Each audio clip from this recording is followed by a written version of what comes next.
बात करेंगे ऑपरेशन आदमखोर की।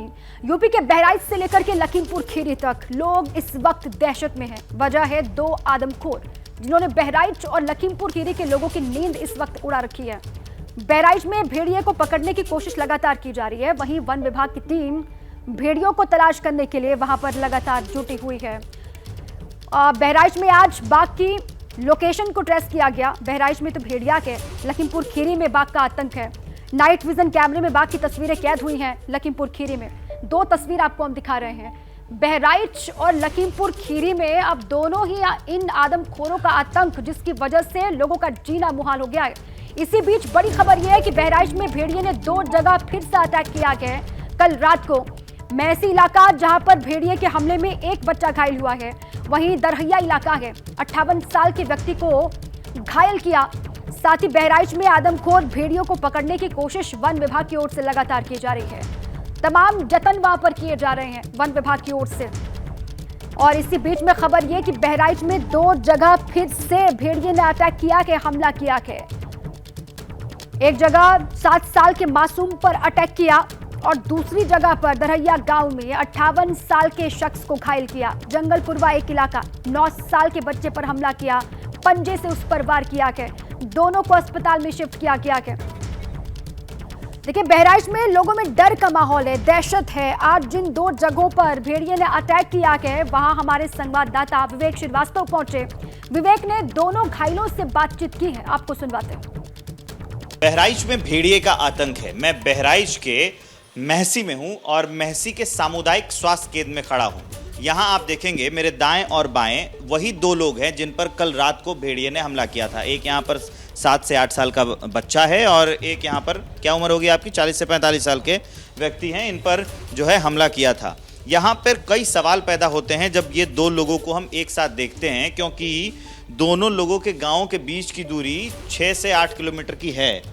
तो सबसे पहले इनसे हम बातचीत करेंगे। सबसे पहले नाम बताइए भाई साहब, क्या है आपका? कुन्नूलाल नाम है। कुन्नूलाल। कुन्नूलाल। कितने बजे हमला हुआ आप पर? 4 बजे भोर में। क्या कर रहे थे आप 4 बजे? 4 बजे भोर में हम दरवाजा खोल करके बाथरूम को गए।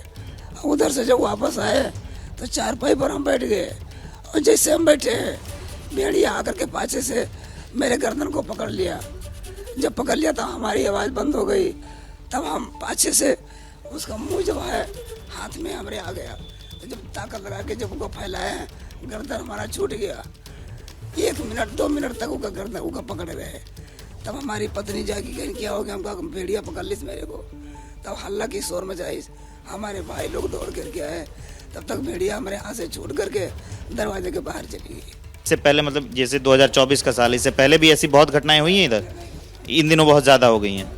तो ये कुन्नूलाल हैं, बता रहे थे कैसे कि रात को इन पर सुबह करीब 4 से 4:30 के बीच में ये जो बच्चा है ये अभी सो रहा है। ये आप इनकी माता जी हैं, इनसे बातचीत। इस पे कितने बजे हमला हुआ, कैसे हुआ? 1:30 बजे रात में चारपाई पे सोइत रहा है। 3 कहाँ सो रहा था, छत पे, बाहर या आंगन में? इतना है चौमंडल से मैंने है, मतलब वो गेठनाई है। सोइत रहा है तो 1:30 बजे जान ना मिला किधर से थी आवा है। आओ भाई के इसे न घटाई पकड़ ली पीछे से थी। अभी वो जब खींचने लगा, वो अपनी लंका खींचने लगा, ये अपनी लंका खींचे। तो हमारे सर पर जब एक पैर लाग तो हम कहा हुआ भैया तो इनाय बोला। तो हम पाछे मुड़ के जब देखें तभी का खींचे, ये अपनी लंका खींचे। जब खींची खोचा भवा तो हल्ला दंगा हुआ, सुभागी का भेड़िया है। कुन्नूलाल और पारस के घर के बीच की दूरी है 6 से 8 किलोमीटर।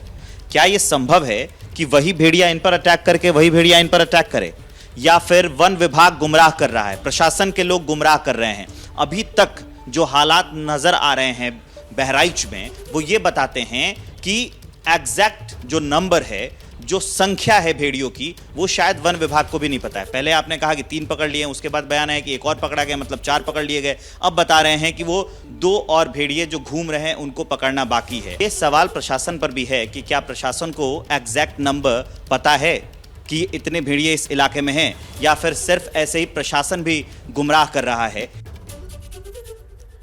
तो विवेक श्रीवास्तव की ये रिपोर्ट आपने देखी। अब आइए सीधे आपको बहराइच लिए चलते हैं। विवेक वहां से जुड़ गए मेरे साथ, उनका ही रुख कर लेते हैं। विवेक, अब देखिए हर दिन हर रात यहाँ के लोगों के लिए कितना भारी हो जाता है इस सिचुएशन में, जब कल रात ही 2 जगहों पर 2 लोगों पर फिर से भेड़िए ने अटैक किया है।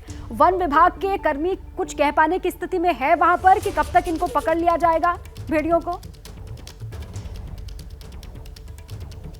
देखिए दीपा, सबसे पहले तो ये जानिए कि मैं इस जगह पे जिस जगह पे खड़ा हूँ, मेरे जस्ट पीछे उधर वन विभाग की टीम गई है, क्योंकि मुझे यहाँ रिपोर्ट करना था। मैं उन जंगलों में जाकर नहीं कर सकता था, तो इसलिए यहीं से मैं आपको बता रहा हूँ। उसके पीछे जो है वहाँ पर वन विभाग की टीम है, वो सर्च ऑपरेशन चला रही है। और यहाँ देखिए जंगल है, और जंगल के जस्ट बाद में यहाँ पे बह रही है नदी।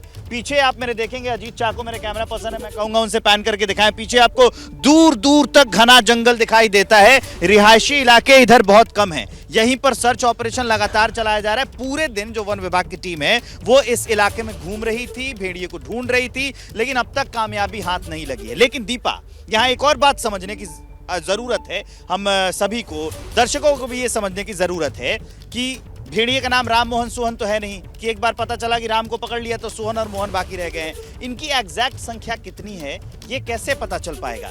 सवाल यहाँ पर ये बनता है कि क्या वन विभाग की गुमराह कर रहा है? क्योंकि अभी कुछ देर पहले जो आप मेरी रिपोर्ट दिखा रही थी, अस्पताल में मैं गया था, वहां पर एक घर पर जो कुन्नू लाल नाम का शख्स है जिस पर अटैक हुआ, उसकी दूरी और जो छोटा बच्चा है पारस, उसके घर, दोनों के बीच की दूरी 8 किलोमीटर है। ये कैसे संभव हो सकता है कि एक ही रात में, वैसे तो वो चाहे, क्योंकि जब भेड़िए की रफ्तार होती है वो 60 किलोमीटर प्रति घंटे की होती है, लेकिन ये मानना थोड़ा सा मुश्किल है कि क्या अभी सिर्फ 2 ही भेड़िए इस इलाके में आतंक फैला रहे हैं? कहीं ऐसा तो नहीं है कि सिर्फ 2 भेड़ियों का नाम लिया जा रहा है और भेड़ियों का एक झुंड है जो इलाके में पहुंच गया है? वो इसलिए भी मैं ये कह रहा हूं क्योंकि ये जो भाट होता है, स्थानीय भाषा में भाट बोलते हैं, वो एक संरचना होती है मांद की तरह। बिल्कुल, उसमें जाकर ये जो भेड़िए है वो भेड़ियों की संख्या ज्यादा भी हो सकती है, ये भी अब लगता हुआ नजर आ रहा है, क्योंकि पहले 6 संख्या बताई गई, लेकिन अब जिस तरीके से विवेक वहां से रिपोर्ट कर रहे हैं, ऐसे लग रहा है कि संख्या ज्यादा हो, लेकिन वन विभाग को खुद ये नहीं पता कि कितने भेड़िए वहां पर एक्टिव हैं। शुक्रिया आपका विवेक पूरी जानकारी के लिए।